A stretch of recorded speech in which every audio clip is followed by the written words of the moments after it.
stage tonight. President Kenyatta nominates Justice Kihara to AG's post, Haji to DPP's post. Off with the House boycotts as NASA MPs toe line following Uhuru Raila ceasefire. Trump fires Tillerson as Secretary of State.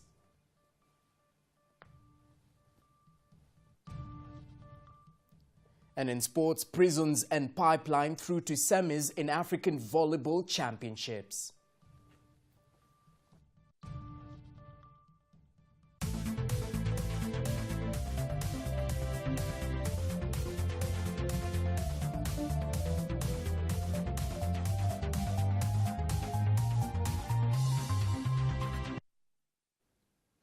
Welcome to the broadcast. Moses Gitonga is our sign language interpreter. We kickstart the bulletin where President Uhuru Kenyatta has today nominated and forwarded the National Intelligence Service Deputy Director Noordin Mohamed Haji to replace former Director of Public Prosecutions Keriako Tobiko. The selection panel had submitted 3 names of Senior Counsel Lucy Kambuni, Deputy Chief Public Prosecutor Jacob Ondari and Mr. Haji from the 10 candidates vetted. President Kenyatta also forwarded the names of Justice Paul Kihara Kariuki as a nominee for the position of Attorney General. Others who have been appointed are Professor Fred Sigor as PS of Irrigation, Jerome Ochieng as PS of ICT, and Susan Komen as PS of the East African Community.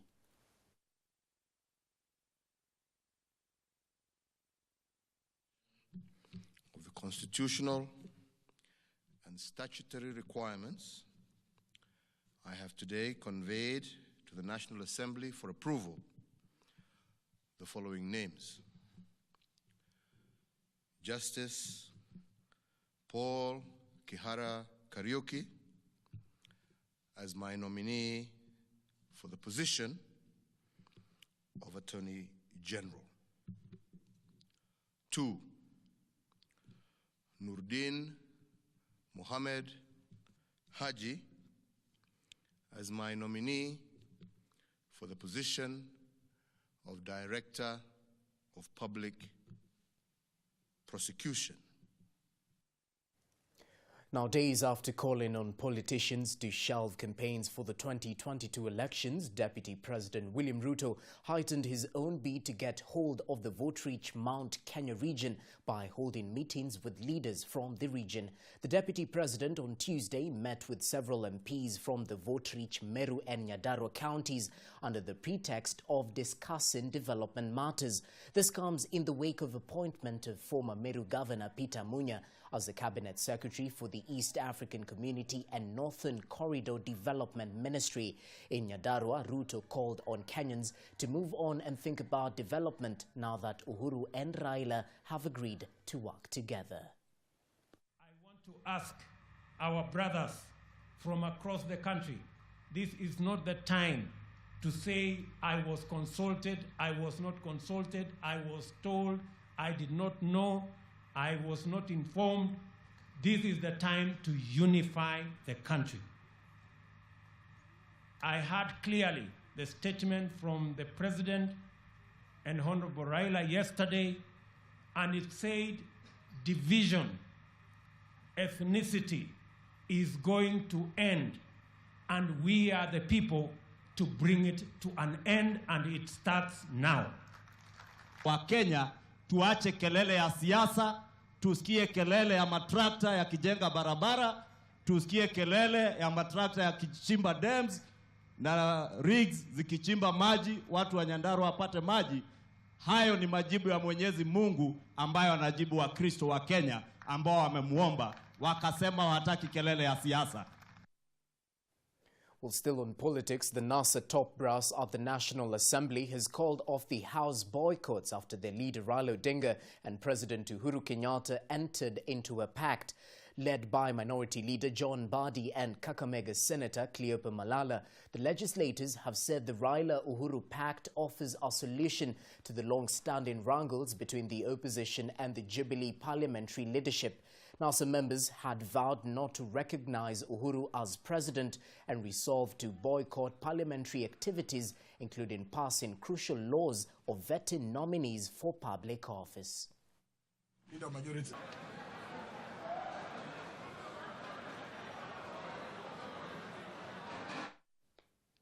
Crossing borders, U.S. President Donald Trump has sacked Secretary of State Rex Tillerson, replacing him with the director of the Central Intelligence Agency, Mike Pompeo. Thanking Tillerson for his service on Twitter, Trump assured that the new Secretary of State would do a fantastic job. Tillerson arrived in Nairobi on Friday ahead of talks with President Uhuru Kenyatta to discuss key issues, among them counter-terrorism, peace and security, good governance, trade and investment. Back within the borders, one person died this morning and 3 others injured following a head-on collision between a tanker and a truck at Chulu Hills along the Nairobi-Mombasa highway. According to Makueni County Commissioner Mohammed Malim, the gas tanker heading towards Nairobi was driving on the wrong lane when it collided with the truck heading in the opposite direction. The gas tanker then burst into flames, killing its driver on the spot. The 3 people who were injured were rushed to hospitals in Voi and Kibwezi Township.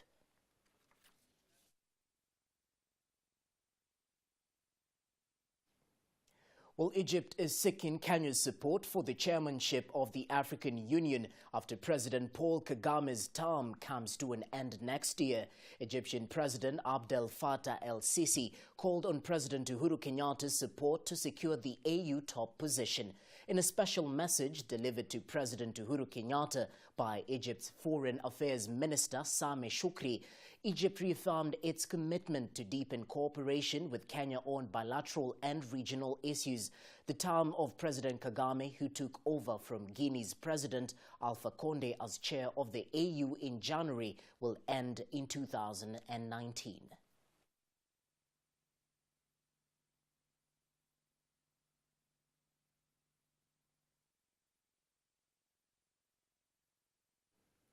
Now, Mount Elgon region has begun reclaiming its peaceful condition few days after the Interior Cabinet Secretary, Dr. Fred Matiang'i, declared curfew in the area for 90 days over the insecurity. However, residents of Banantaga in the same region are fearing for their children's lives following a looming outbreak of a strange disease that is prevalent among children, causing acute diarrhea and vomiting of blood. Following the threat, residents plus health officials in the area ran for their lives due to insecurity, forcing the residents to rely on herbs, though the situation is getting out of hand. Kwa watoto ni kwamba ni kwa sababu wamama jioni wanaamka na watoto wanaanza kuhama, wanarudi asubuhi. Hiyo ndio imeleta shida rumonia na watoto kuharisha. Kwa hivyo tunaomba ya kwamba wasaidie watoto, hiyo ndio chanzo ya watoto kuumia. Sasa tulikuwa na hospitali ile karibu, lakini kwa saa hii wamehofia usalama, wameenda. Sasa hata mtoto akikonjeka hauna namna. Tunaenda msituni, tunaanza kung'oa hii manguria ndio tunapea watoto.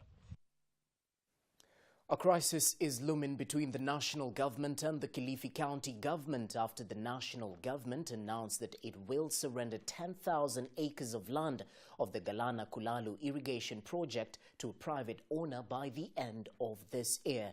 Victor Nabiswa delves deeper.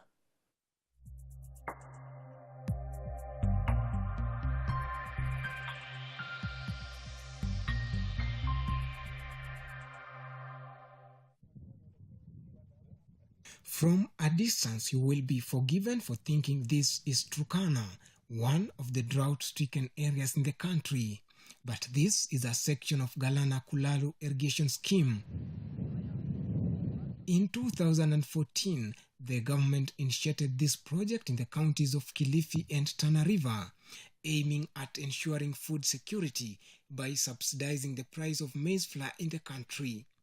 Initially, the project was intended to cost 14 billion shillings, but the amount was later cut down by half due to budgetary allocations.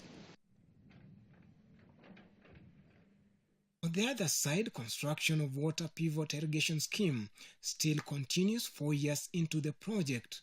This is a blatant sign that all is not well in this project. But in what appears to be a setback, the national government announced that it will be handing over 10,000 acres of land to a private developer by the end of this year. The move that has triggered a bone of contention between the national government and the Kilifi County Assembly. Last week, the Kilifi County Assembly unanimously passed a motion to stop the national government from further implementing the project and instead allow the county government to run its affairs.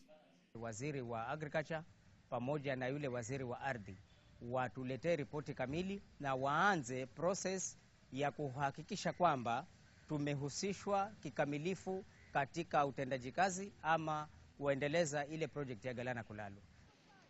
Up until now, only half of the land is operational, with maize crop cultivated, while the other half still lies bare. Adu, member of County Assembly and who is also the Deputy Kilifi County Assembly Speaker, has complained, saying that the project is benefiting the rich at the expense of the poor in the county. Mfano ni kama hapa Sabaki ADC. Waliingia hivyo wakasema kwamba kama serikali tunataka nini kufanya mradi. Lakini wananchi walipojitoa unakuta sahi ile shamba over 1,000 acres zimenyakuliwa na watu binafsi. Devolution experts have maintained that a motion alone is not enough to change the ownership of the project. I have a feeling that Kilifi County looked at it from the perspective of, first, whose project is this? Who are the drivers of this project? Who is the beneficiary? Second, how have the leadership and the communities within those areas been consulted, involved, and to what extent have they participated? The national coordinator at the Pastoralist Development Network of Kenya and a devolution expert, Michael Olentiapati, says that County Assembly represents the wishes of the people in their respective jurisdictions. The Kilifi County Assembly realized that this project was not responding to the immediate needs of the population there. Olentiapati argues that if the government had the goodwill to eradicate hunger in the country through the Galana Kulalu project, it should have consulted the leaders of the two counties. We are getting to a point whereby county assemblies are beginning to assert their authority. So it will be interesting to see whether this will go into a bill by the Kilifi County Assembly and what the reaction by the national government will be. Devolution experts suggest that if a bill will be passed, the counties will be allowed to run the project. And so, as the county government of Kilifi aims at using this particular motion to stop the multi-billion project until they pass a bill on the same, this particular motion will remain as good as the paper it is written on. Victor Nabiswa, KUTV.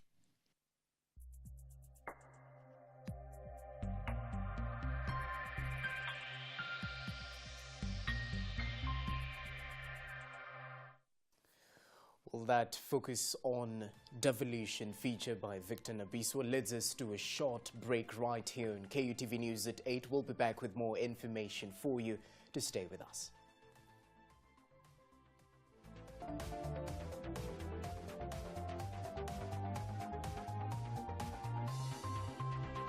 Tuko na biti yetu but hatuitumii. Yeah, biti yetu iko. Tuko na kapuka, si ndio?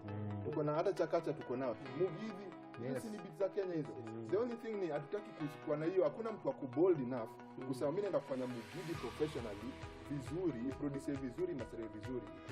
If a play was a painting, I always say the paints are the actors, the painter is the director, but the producer is the one who bought that canvas. This week on the silver screen. Consigned to Oblivion is a story about a young girl. Reflects on how people can manipulate you depending on your situation. GSM is an acronym for Get Some Money. Why do you have to take life so seriously if life in itself is not serious at all? You know what? You do not have to answer for that. Right here on the silver screen, we tell you why life is not that serious.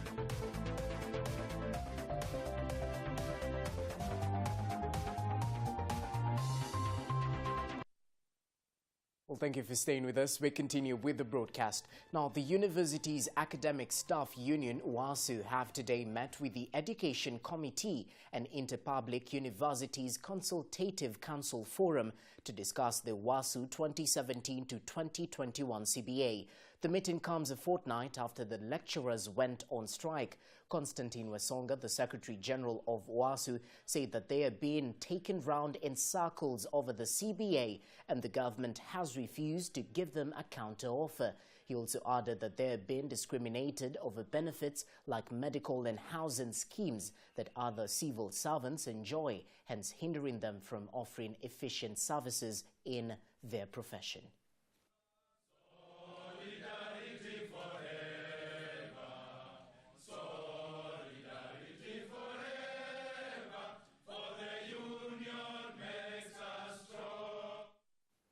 The war on illegal bar operations continued in Malindi, with several bars being shut down for operating during unauthorized hours.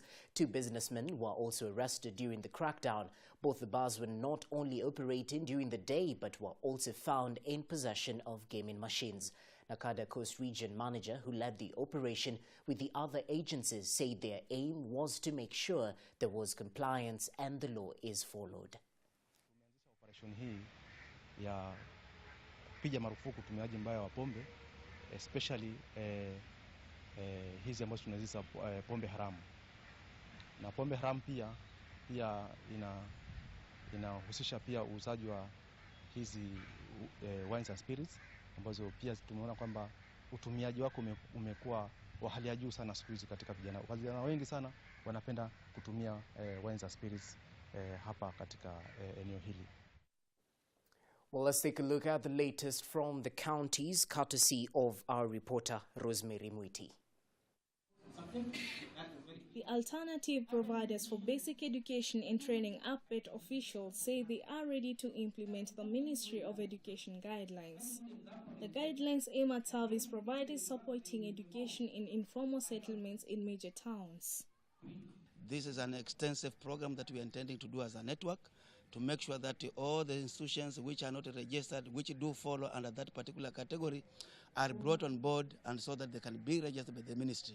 We know the only regulator of education in Kenya is the Ministry of Education, so there is no option. These institutions must be covered, must be registered. The national chairman of APBET, Charles Ouma, spoke in Mombasa, saying they have started sensitization forums for stakeholders to ensure full compliance with the guidelines for the informal learning institutions. He also added that they need government recognition and help as APBET seeks to reach the less privileged in the community. In Kisii, National Constituency Development Fund administrators in Bobasi have been warned by the area MP Innocent Obiri for seeking kickbacks from project beneficiaries. But many of these principals are the ones who complain to me that they would be given money and there they asked to return some. And I was assuring them that I will not do that. And if anybody goes in my name, that is false, and telling them that whatever money they are given by CDF, they must account for the whole of it. The Member of Parliament also said that stalled and new projects will be finalized and construction of classrooms given priority as opposed to school bus projects. Rosemary Mwiti, KUTV. Well, thank you, Rosemary Mwiti. Don't stay too far. We'll be back with the latest in the world of sports after this short break. Stay with us.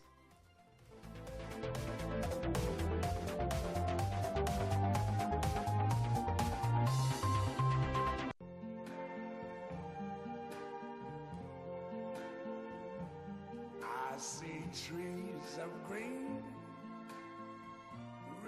Yeah, we've brought in a lot of engineers. We've tried to embrace technology. Again, we try and come up with new designs every day. What a wonderful world.